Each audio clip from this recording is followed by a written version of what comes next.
In this video, we're just finishing up recapping the chart of triangle congruency methods, just to make sure that we're all consistent with our methods and our results from our constructions. So the next one was side-side angle. Side-side angle. And this one's a little tricky. This is probably the hardest case here, but you may have noticed that there were two different sized triangles that people created. So this does not in fact ensure that triangles are congruent. So what we could have had were maybe some triangles like this and another one like this, which will show that they had this pair of sides congruent. My dimensions are a little bit off, and maybe this pair of sides congruent, and then this pair of angles. Notice that the angle here is not right in between the two sides. If it was the angle up at the top, it would have been the angle in between the two sides. So this is side-side angle, and these two triangles are not guaranteed congruent. Alright, then moving on to angle side angle.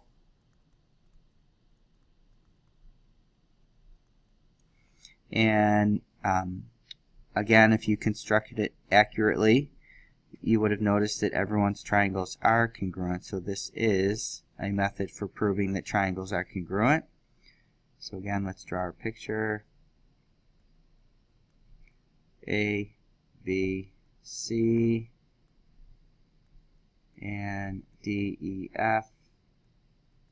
So we've got a pair of angles, and then another pair of angles, and we need the side that's in between. Just like it says in here where the word side is in between the two words of angles, we need to have this side that's in between these two angles, and then we have enough information to say that triangle ABC is congruent to triangle DEF. Alright, and then our last method, angle side. This one also is a little bit difficult to construct, but again, if you were able to construct it accurately, you would have noticed that everyone's triangles were the same. So this is again another method for proving triangles congruent. Let's draw a little bit different picture here. So we've got two pair of angles, so I'm going to label these, and I'm going to label these up at the top and the bottom. And then notice that the side here, the word side, is literally not in between the two words angles. So in our picture, we want to pick a pair of sides that are not in between these. So this side is in between these two angles, and this side is in between those. So I'm going to pick a different pair. So let's say these two sides, and we'll call this A, B, C, and D. And then our congruent triangles would be triangle A, B, C is congruent to triangle. So on the top triangle, it's point A. On the bottom triangle, it's also point A. And then B and D match. So since B is second, I'll put D. And then that leaves us with C. Alright, so quick recap here. We've got angle side is a method for proving triangles congruent.